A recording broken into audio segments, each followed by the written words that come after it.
For those who don't know me, I am Troy Augustine.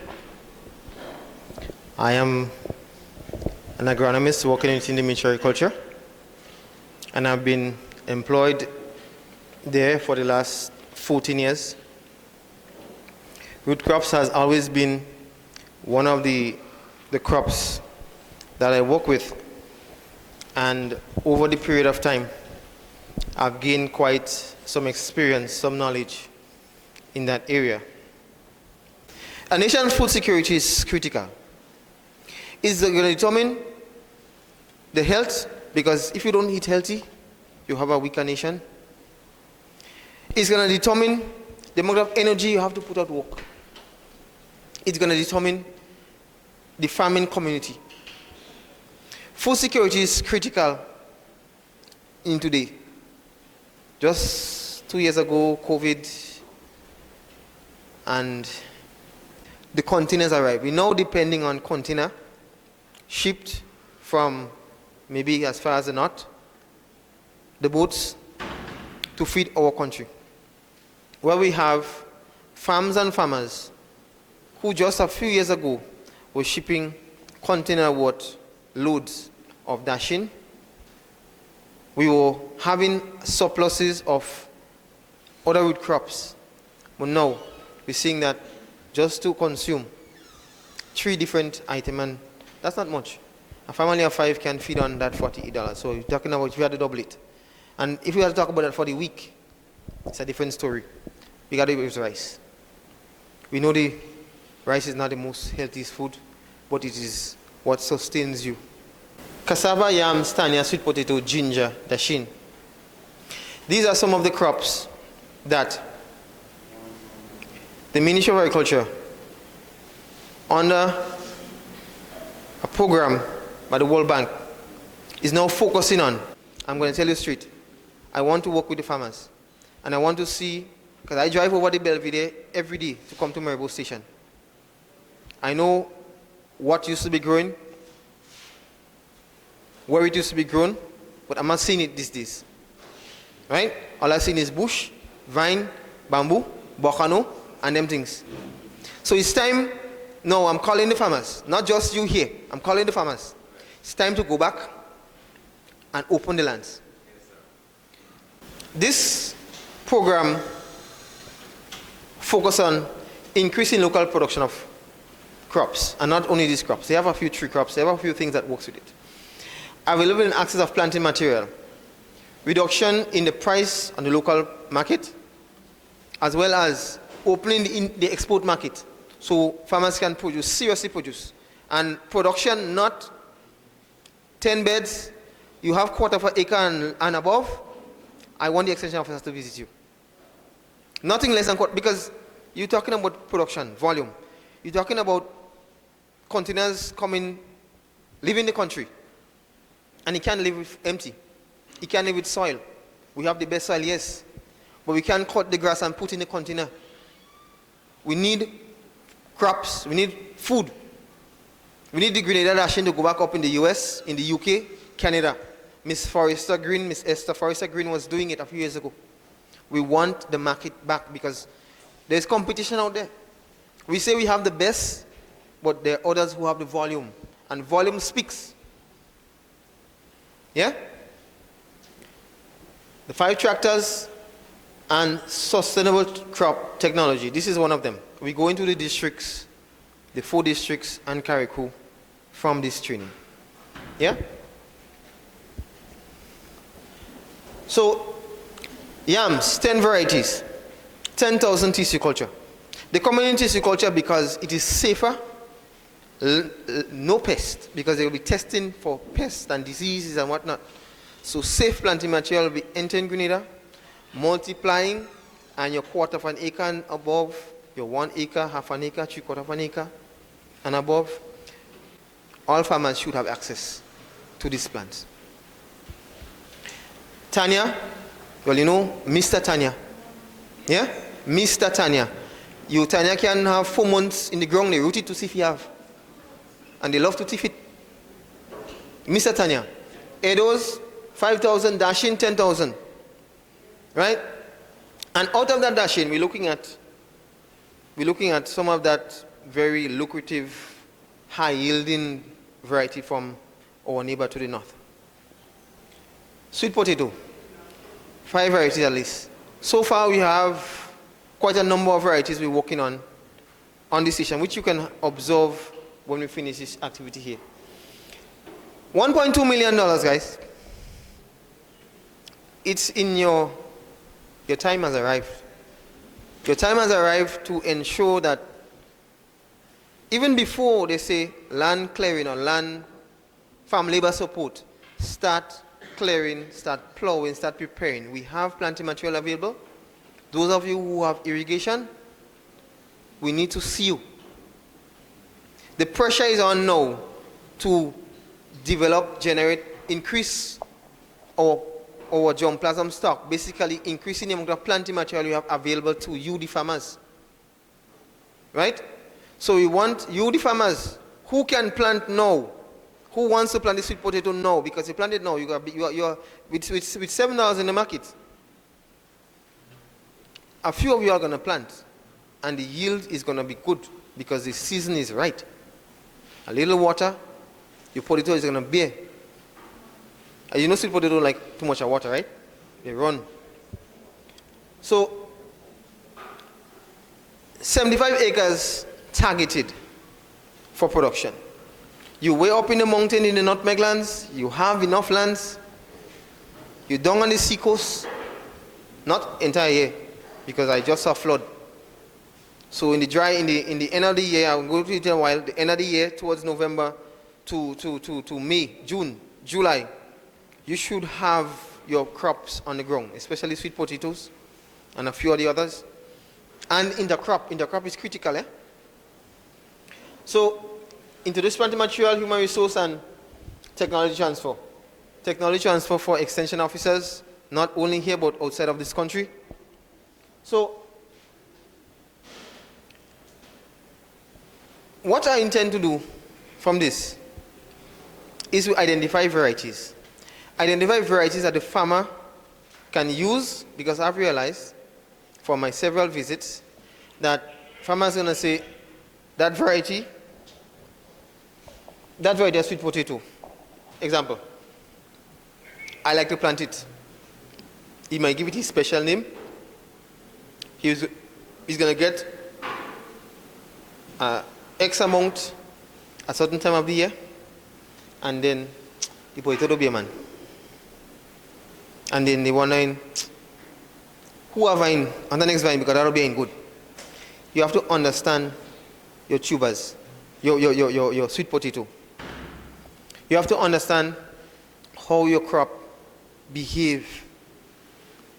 And you have to also understand you cannot plant one and strike gold. You have to have a variety. 2 or 3, 4 varieties. You don't have to mix it, because they all don't behave the same way. For example, in sweet potato, which I will go into, sweet potato, we would have a variety. This potato bulk really early. 2.5 months irrigation, they start, you can harvest. But how long does it last in the soil before it starts spoiling? Or how long does this one before it starts spoiling? This one, is it, you could ask, can I harvest a potato at 2.5 months? Maybe not. Then you still have the plants that you not getting potato from manure. You need to have, for this activity, for this action here, for this move, this push, you need to have good bearing varieties. We have varieties like this. You can see it, right?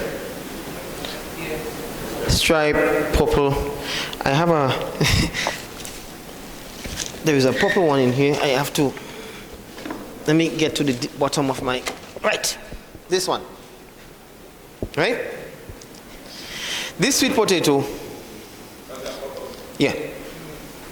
There's a white skin one and there's a, here it is.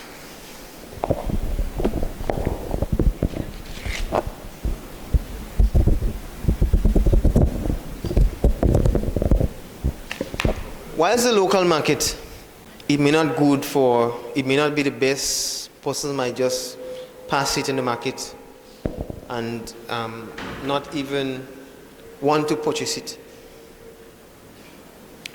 But you, the farmers, you can plant this sweet potato and sell it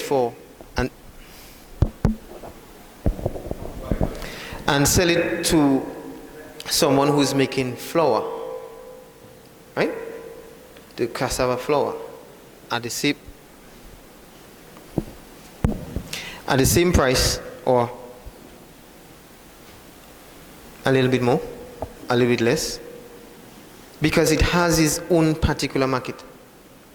The hotels, they get this sweet potato, they don't boil it, they don't put it in soup, they might make wedge like fries, they would steam it or they would bake it, and this is for that market. You would go and buy it and eat it, but you won't grow it. This is how we are. We have to change our mindset. We're gonna buy it and eat it and say it's nice. We're gonna travel, we're gonna eat it.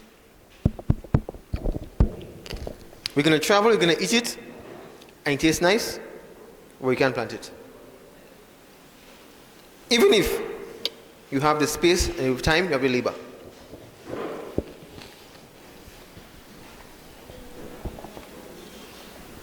So, average price.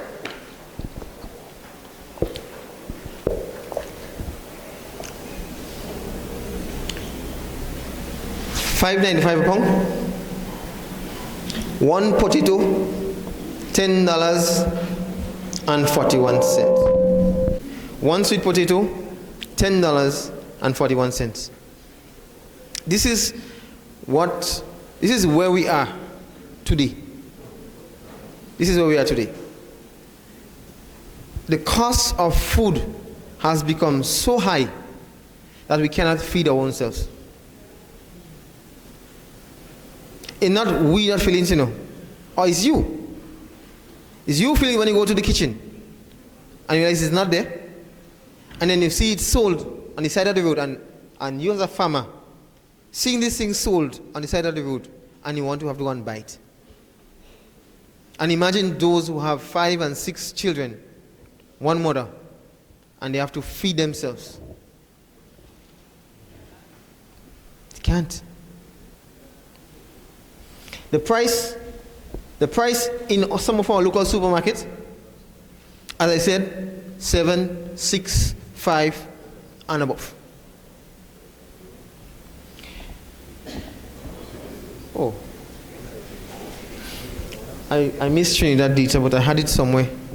Trinidad's data was, Dasheen was 5 TT. I don't know why the data is missing. Dasheen was 5 TT in Trinidad.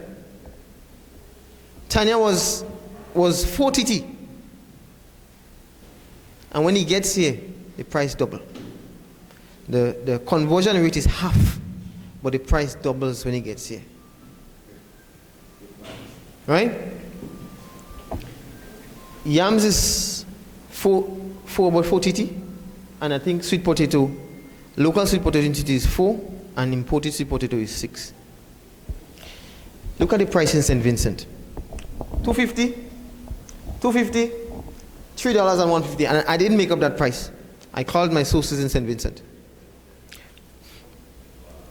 In Dominica, and in Dominica, they eat this as their breakfast. You don't get bread.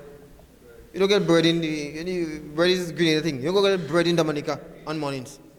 Straight. You don't get boiled fish. Bread. No. You get wrong provision, and you get fish, not much chicken. If St. Vincent can sustain itself and still have not just a surplus, Because I heard that this St. Vincent Dasheen is now, what gold? Green gold? The green gold in St. Vincent? I believe they export into Europe, they export into Canada, they export into the US, and they exporting to the Caribbean, including Grenada. And our farmers are sitting down, some folding their hands, some are bothering, and the price keep going up.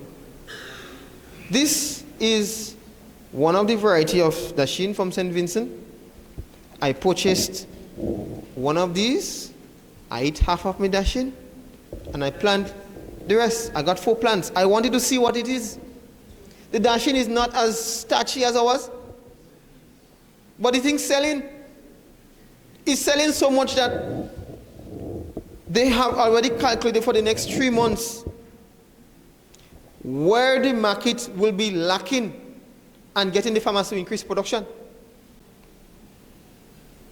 So next 2 months, they realize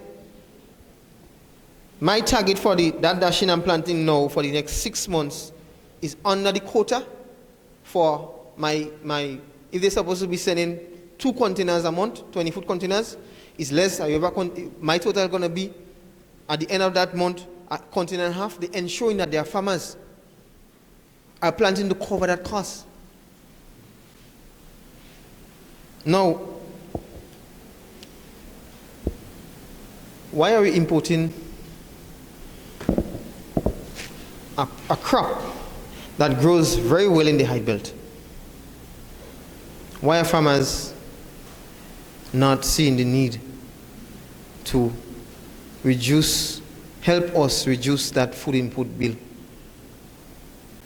Why are, hopefully, there are extension officers that should be working with you in those areas? Hopefully. We ordered 6,000 pounds of yams from St. Vincent. We got 4,000. We have a germplasm on the station. We should be harvesting the yams for distribution. Under the World Bank project, 10,000 pounds of yams, planting material, 10,000 planting material, should be brought into the country. So that's what I'm telling you. Start cutting down the bamboo.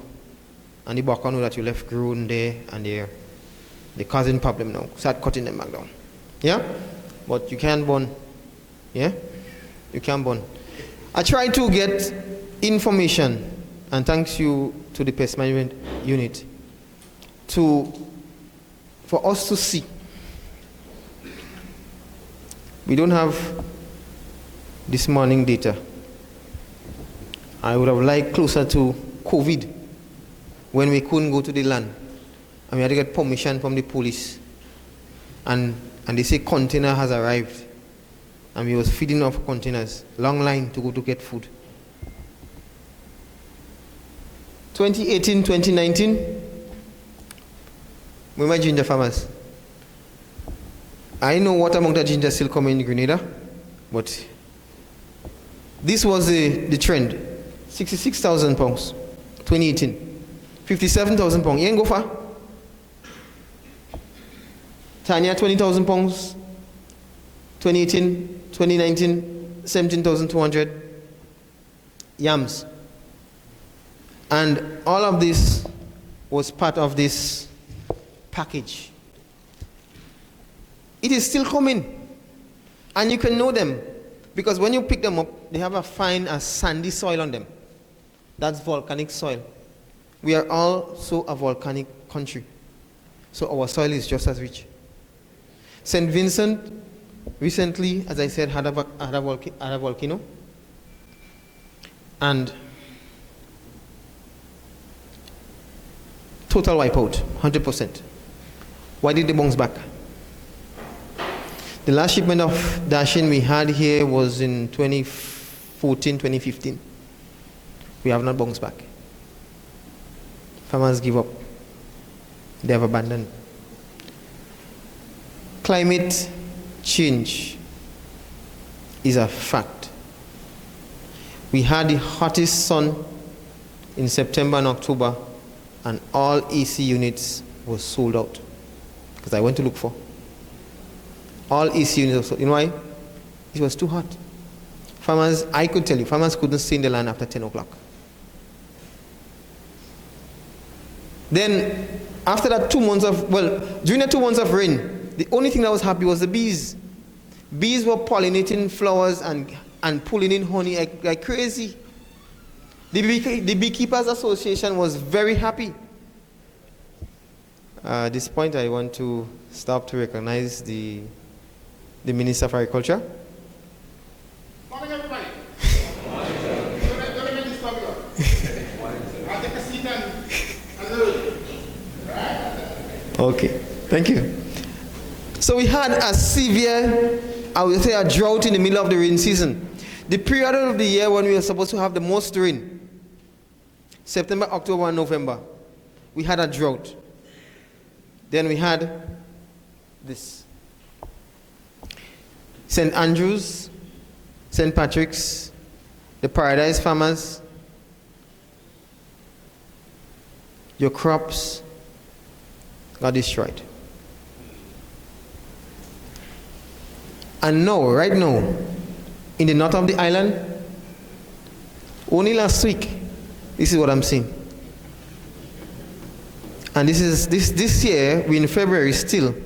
And if you're having that, take heed of the warning that we do have a serious season coming. Your farmers should have already mulched your crops. You should have done that already. It is a serious thing. The end of November,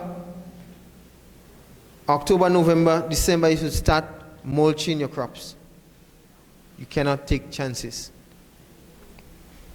So, in order for farmers to sustain themselves,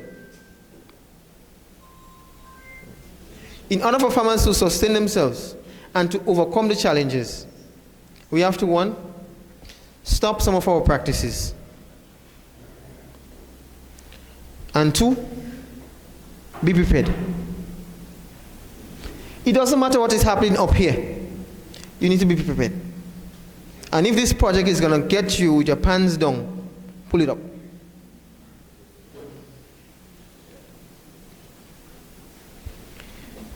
I was mentioning St. Vincent.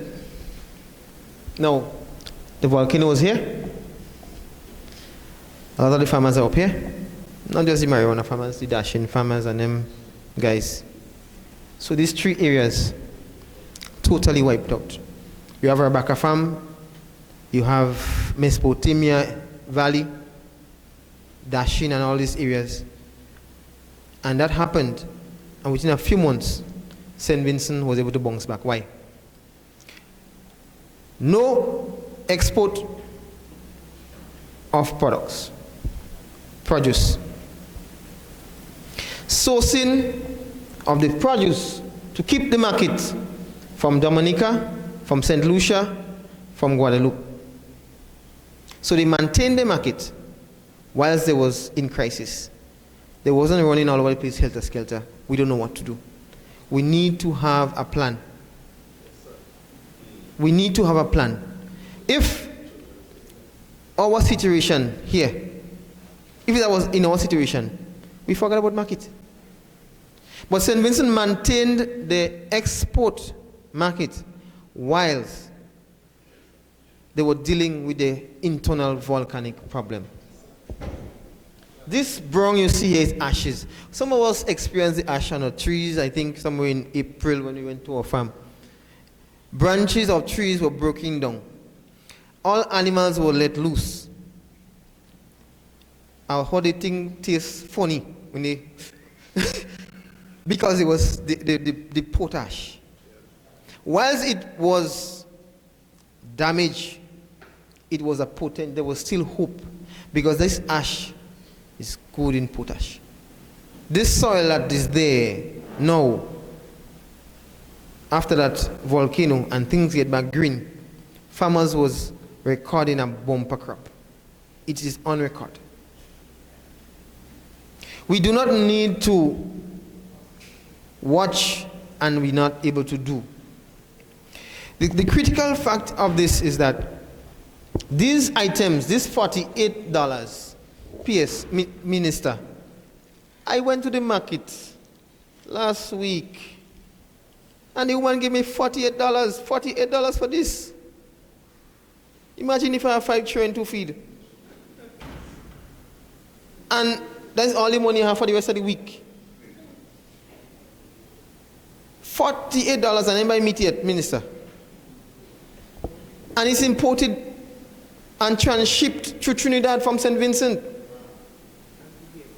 So I'm trying to wake up the farmers. I don't know if they up, but I think they hear your voice, so they get up. So I want to drive the point home. This should not happen. You need to have your area for your germplasm where you're going to keep your planting material. You need to plant. You can plant the whole acre at once. You cut it in 3, or you cut it in 4. This project would be able to help, assist, advise, do training, get you in the program, because $1.2 million, if you don't want part of it, this ain't play away. This is a real thing.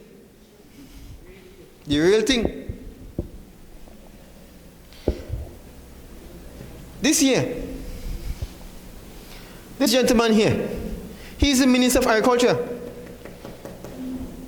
testing out this variety of Tannia after the trial plot. And this is a variety of one of those imported Tannia. I just bought it and I tried to see if it will grow. I just wanted to see what it looks like. The roots, the leaf, and the stem is same color. You might see this. You might see this somewhere on the side of the road. This is not a Dasheen. This is an ornamental plant. Hello, somebody. These are two different something. I've seen someone plant that in the drain in the land. Because they think it's Dasheen. You think it's Dasheen or it's Kalaloo. Be careful when you go on a bite. Yeah? Because it's not as dark as this one. And you can see the roots of this one is different. This is a Dasheen here. This is a flowers. If you want, you have to put it in a pot. And as you can see, this is the... No, that is for another plant. It's not a tuber. You're making a plant here. So never try to pick. There's somebody in ministry, there's some enclosure, there's someone close by the St. John Christian Secondary School. Someone actually planted it thinking it's Dasheen.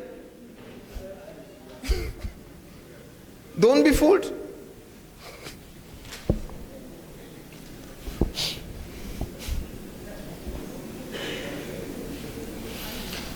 So I'm going to go straight into no. I'm going to go straight into sweet potato. I wouldn't be too long with the different crops, but I want to mention some things. I said earlier we have different variety of fruit crops, right? Purple sweet potato, white skin. You have purple skin, red skin. You have purple inside, purple outside. You have orange. You have the white ones with different colors. You have the yellow ones. Now, you farmers who are planting, if you go to somebody's land, you just cut and you go. Mr. Peters is going to tell us a bit more about that, about these holes in the leaves, right? So you have to be careful when you visit a farm, or any farm of that matter. Take planting material, bring to your farm. You ever go and buy sweet potato and you find you have holes in it? When you cut it, or you see a little worm coming out from it, whatever is making the holes here are the ones doing that. And some farmers do not see it as a problem. If you are going into serious production, if you're doing quarter of an acre size and above, which means that your money is involved. You cannot say, I'm not controlling pests. You have to be able and willing to and listen and understand that you do not have to harvest the good ones and leave the bad ones. They are all good. You need to control your pests. You need to have clean planting material to start your germplasm. And we're looking for every farmer to do this. This here, sweet potato. I buy that one too. This sweet potato, put it in a bag, or you can plant it. Not the ones that are rotting or have pests. This is critical for you. For me to give you planting material, I have to take whatever I get and multiply. I will take the tubers,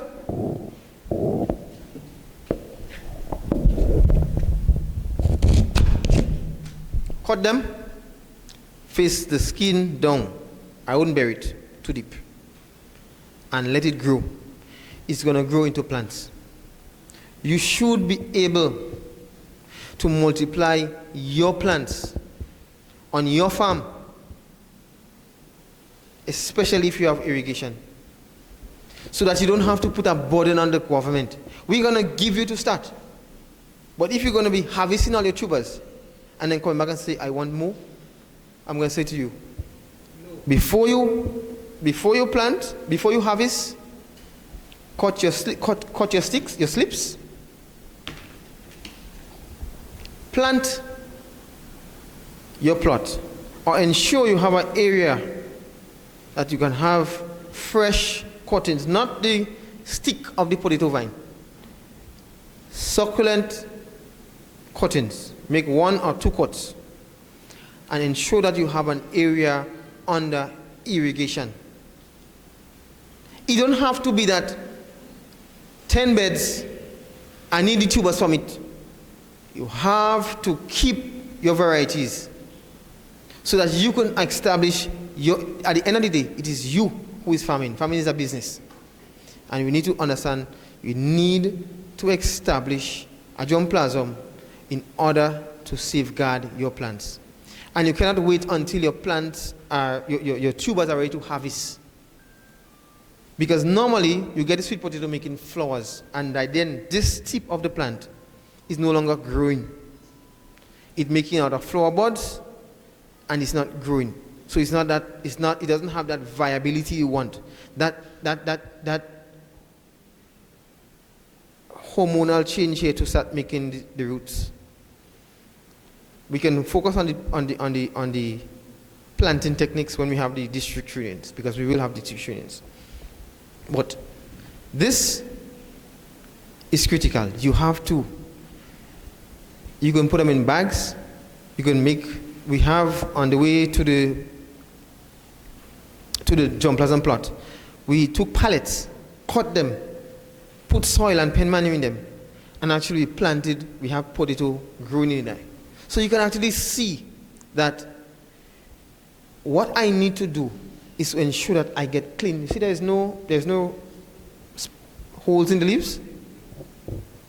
Now we have Rinkan Thompson here, who has all the products to control the pests, whether it be organic, whether it be otherwise.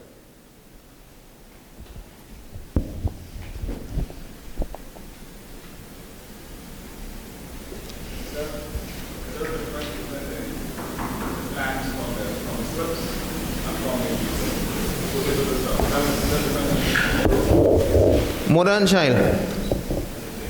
They're modern child, right? They're identical. You can take the tubers after you harvest, the smaller ones or a few, put them in the ground, lightly covered, and they will sprout. After about 6 weeks, you can cut this, get your planting material. If there is enough pen manure, they would continue sprouting, because it basically is. And then maybe after 6 weeks, or depending on the amount of rain you get or water irrigation, every 4 weeks you can get planting material from there. It is the same. Because when you plant the slips, you get the tubers. Yeah? You plant the tubers, you get the slips. Vice versa. So let me show you this. Sweet potato, how it behaves. First is a slow vine growth. But the roots are being developed. And at that stage, if you don't have irrigation, you are slowing down the time the potato needs to mature. Because from there, you have the roots that would form the tubers. The roots that the tubers should be growing from, like this, will start developing, start growing, leaving the plant, the stem, and going down to the ground. At that stage, your soil condition should be right. And it should be right before, but the plants will be looking for the right nutrients to start developing the tubers. Then you have some time before the 3 months, bulking. You have the tubers getting increasing size. Right? So you know at the time, irrigation has to be right. Because if your irrigation is not right, see this in carrot? I took a carrot because it's visible. This is also from the sweet potato. This is a problem caused by water, lack of water. Lack of water, right? If you don't have enough water, not just sweet potato, carrot, and all of those root crops start cracking. A little bit of water now, no water. A little bit of water now, no water. Pah! Can't withstand that pressure. So water is critical. But after that 90 days, your water needs to be reduced. Because that is when the sweet potato is absorbing its sweetness, the starch content. If you continue to put water, your potato can rot very fast. Yeah? Or the tubers becoming long and you find funny tubers, you find the vines. You have to reduce the amount of water, basically. And that's where most persons on the Paradise Model Farm area have problem. Flood. Yeah? Especially you plant sweet potato for Carnival. And it growing nice in September. And sometime in late October, the sky is open. And the river coming down. And your potato, next 2 weeks, man, I'm making real money. But then 2 days, rain, me flood out. And when the time to go to the market, I don't know now. You have to plan. So, whilst we plan, we have to look at zoning. It's critical. So you have to allot farmers in those low-lying areas. You plant, make sure you have a serious program going from after November to sometime gone past, just around after August, or before August, July. Plant as much, because you are along the water course, you have water, plant. So from August, you stop, to November, you stop, simply because the risk is too high. We could have a flash flood in the dry season. Yes, we have had it. But I see you looking up in the sky. You know, I'm saying this because sweet potato needs, and the other root crops, needs less water for the tubers to form properly. And there's a crack in the potato here. That's little water. There's a crack in the carrot, lack of water. In order for the crops to mature and accumulate amount of sugar and starch, less irrigation So if you know your land floods or that part of your land floods, you should not be having those crops at that part of the time. Yeah. Simply because the gamble is too much. You would lose. So try to, from November to July, make sure that you get the crops going in that area.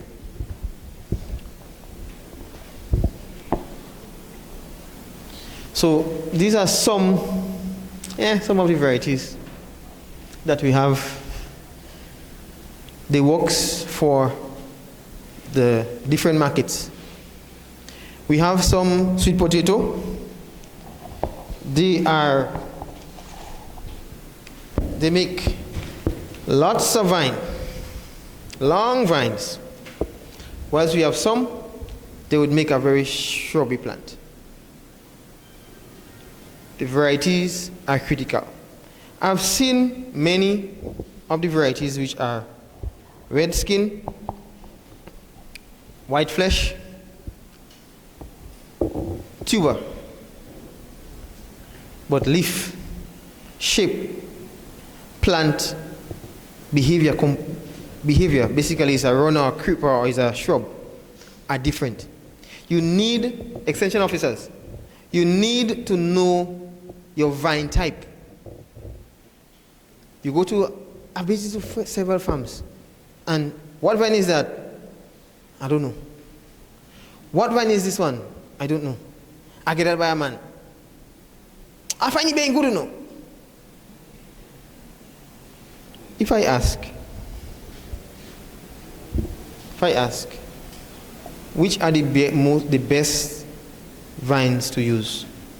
If I ask the district, extension district, what is the performance of variety A in your district and variety B?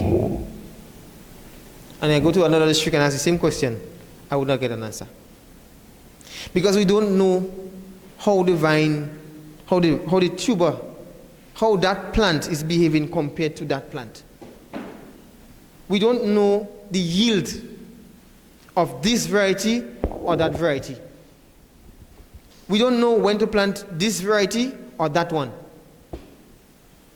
And this is where I am now, trying to work it out with the extension division, with the agronomy division, with the farmers. You have varieties that are going to do very well in the dry season. Excellent. We went to a farm, the white one I had just now. We went to a farm and the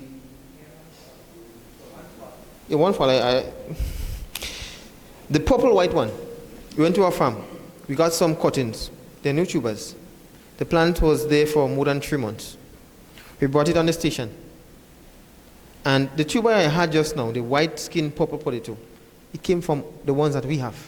Which means that in the rain season, some of those varieties does not perform well, especially where you farm in. And if you farm in on heavy soils, the soil in Paradise Model Farm is not the same type of soil up in Maribo. Maribo have a red soil. It drains very quickly. It compacts when it's ready. Down on the seacoast, the soil is a sandy loam soil. It's easy to plow. Some farmers even planting in sand. Your cassava life cycle. Your cuttings could be 6 to 8 nodes or inches, 6 to 8 inches long, with at least 2 nodes above the ground, leaving the rest under the soil to start making roots, which out of that would form tuber roots. Right. So after between 5 to 15 days, your cassava starts sprouting. The traditional thing is plant it when the rains start falling. Harvest it when the rains are gone. But to have a sustainable cassava market, you have to have it under irrigation. We've had and distributed several varieties to farmers in Grenada. And these varieties, when tested, can give you as much as 40 pounds per plant. And persons are saying 1 pound of cassava it's too small.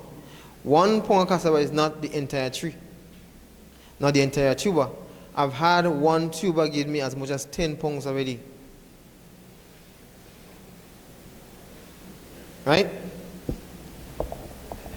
So as the plant grows and develops, the tubers also grow and develop.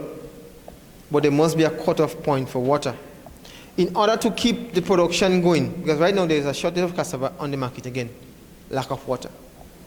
The planting material should never be left on the ground, but should be stored in the shade standing.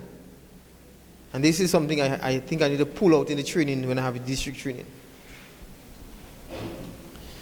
Ginger, Mr. Ginger. Everybody calling and they wanted ginger. Now, we have been importing a lot of ginger, especially September, October, and November, when the Vincentian green ginger starts harvesting. Guyana, Suriname, Venezuela also ship ginger to Trinidad. Ginger can be as much as 30 TT. Is it 30 or 60 TT? Based on the time of the year. And you know, half of that price is Grenada money. It is $7 and $10 here. I ain't think the price moving. But there is not enough planting material. No. If I take this one piece of ginger,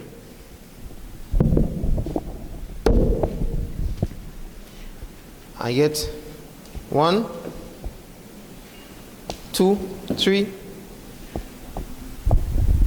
4, 5, 6 pieces of plant.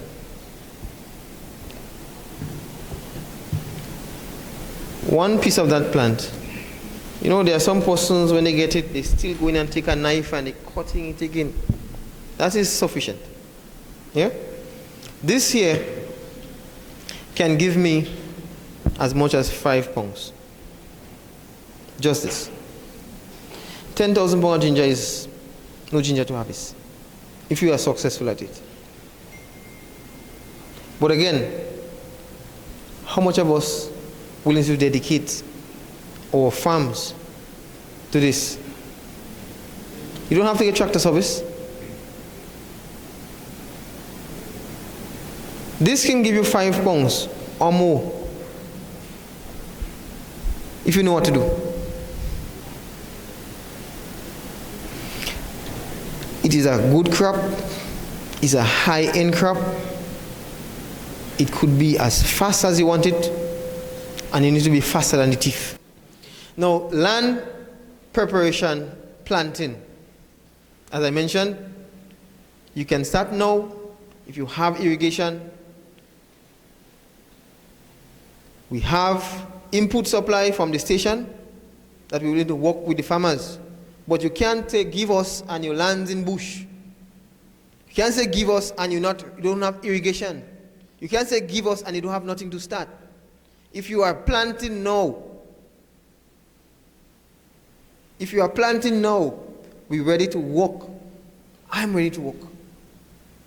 Right? You mentioned the irrigation, the rainfall. These months,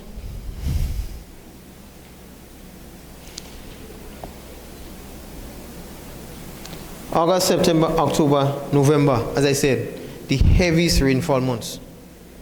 If you know you're farming on flood-prone areas, Dasheen, Tannia are aerophyte plants.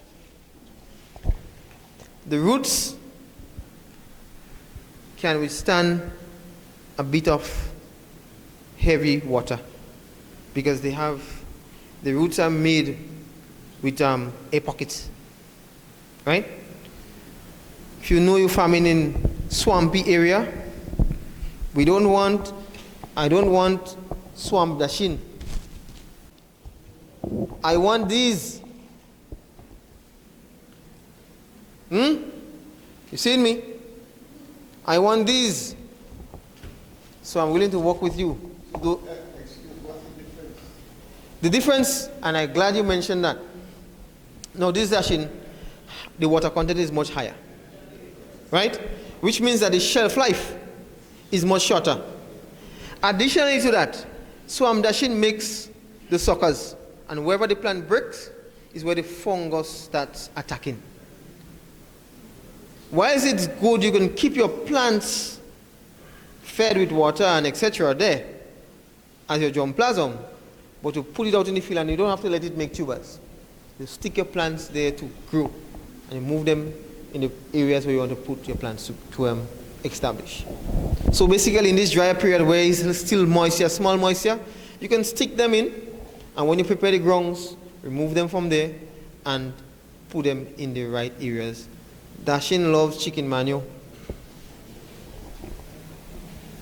So germplasm management. Why we need germplasm management? Simply because we want to make sure that we can keep the different varieties so that you, the farmers, can come and get once, twice, but there are a lot more farmers that needs to get planting material. I think there's more than over 500. There are over 500 farmers. So this is after 3 days, we start having roots, and then you get plants. So basically, I will be moving cassava planting material to farms using this technique. Sweet potato we mentioned just now. Same thing, 2 nodes, and you can move the planting material to farms, and you will actually get more plants. This is your germplasm. To supply all of your farmers in here with sweet potato at the same time, it would not be enough. It would not be possible. It's not only the slips, but as I said, the tubers, and we have them, some of them planted in drums. We have it in bags. So you can't say you don't have space. You farmers cannot say you don't have space now. And of course, for the 4-H division, this is an excellent technique to work with the schools, especially with the colored varieties, so the students can get a hands-on experience.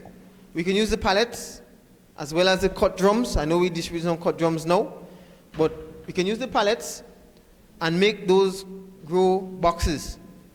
Fill it with the soil, pen manure, grass, and the sweet potato can grow in there. So schools within Grenada and CARICOM PD Martinique needs to be on board. Yeah? So this is sweet potato cuttings. 2 days after we prepare them, we were supposed to plant them the same day. 2 days after we cut them 2 nodes. 1 node in the soil, 1 on top. You have the sprout and you have the roots. From there, 3 weeks after, you got planting material to distribute. Now, Tannia, I want to demo. What's the best fertilizer for sweet potato? You've been an organic farmer. Yeah. I can't tell you use NPK. So chicken manure is not as good for Chicken manure is high nitrogen fertilizer. You see, you put me in a problem. You choose the part that I less follow. You know, what most farmer does, they don't fertilize the sweet potato, but they do apply fertilizer to previous crops. So for example, you have tomatoes planted before, melon planted before, or you have corn planted before, or you have lettuce, cabbages planted before. After the crop is removed from the soil, and you clean the drain, you clean the bed, and you plant the sweet potato, there is still some nutrients from those previous crops, because sweet potato, the nutrients it takes up is not the same. All the nutrients is not the same as tomato, right? So that's why most persons use the sweet potato as a cleanup crop. So what I want you to do, this is a Tannia, and as a matter of fact, we got quite a number of these. These are Tannia You call it Mama? So I want to work with the Tannia farmers as well, Extension District, to multiply their plants. Because if I come to your farm and I take plants and I say, give me some plants, or you give me some plants and I go home with it and I put it on my farm, most likely you had Moko on your farm. I'm bringing Moko. Because Tannia is a host for Moko disease. It's a host for Moko disease. So the high belt, middle belt, and middle belt farmers, and also the person on the low belt that plant Tannia, you have to ensure that wherever you get your planting material, there's no Moko disease in that area. Because the Moko is going to stay in the Tannia until you plant back the banana again. So I just want to show this, right?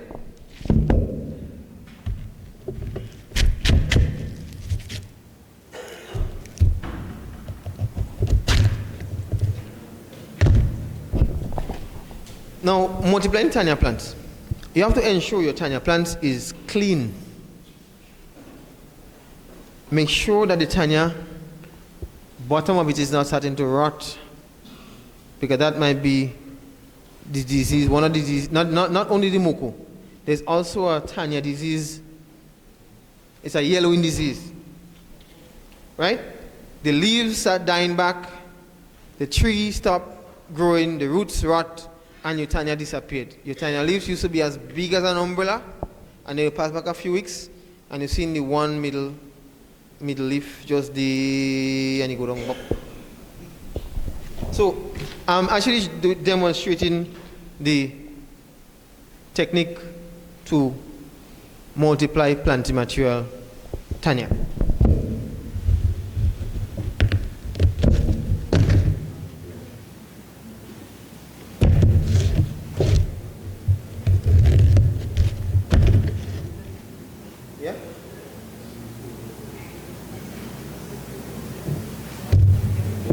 Now, this is okay to multiply.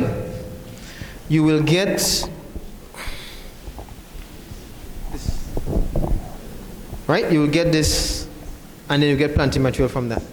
We have this is very easy to do. What you do is you cut them up, and you can even cut it up smaller to that size.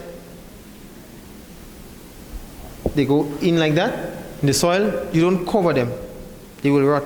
But of course you have to use a fungicide, or you use ashes. They have to dry. You leave it air dry for a day, and then you put it on the. Avoid waiting for a day or two. When it starts, then you start irrigating. Each of these little buttons you see on the side of the Tannia is an eye, or a plant that can generate from there. Right? So this technique, we also did it on the station, and it's easy to, it's feasible. You can have a look at it as well.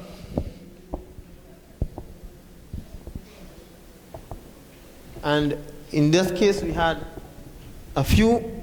This one. Or you can multiply in the tray. Same goes with yams. If you have a yam, yeah, it can happen. It does. They do it. They do with the yam as well. It's just that this technique here, 2 years before you can get a tuber. And actually, some of my Tannia I brought, I only put this Tannia there around 3 months ago. And look at this Tannia is sending out combs already. That means to tell you, if it's working for me, farmers, it can work for you. So again, Extension Division, this is opportunity to engage the farmers. So we have to look at techniques like this so they can develop their own planting material, they can increase their own planting material on their farms. Mr. Louis? So that's about it. I want to thank you.